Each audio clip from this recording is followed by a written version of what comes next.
নমস্কার, জয় শ্রীকৃষ্ণ, জয় কালী। আমি জ্যোতিষ সাধক পরিমল। আজকে আপনাদেরকে বলবো বশীকরণ সম্বন্ধে।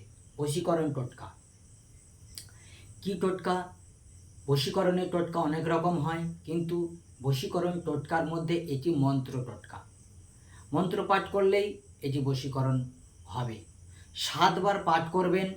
প্রেমিক প্রেমিকা, বন্ধু বান্ধব, স্বামী স্ত্রী এদেরকে এই মন্ত্রটি জপ পাঠ করে 7 বার জপ পাঠ করার পর একবার স্পর্শ করতে হবে।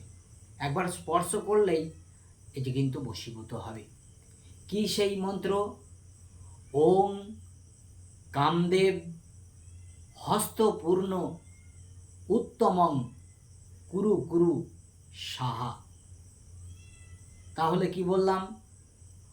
ওম কামদেব হস্তপূর্ণ উত্তমং কুরু কুরু সাহা।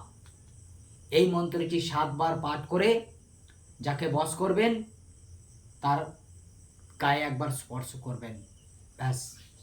ভীষণ পাওয়ারফুল টোটকা।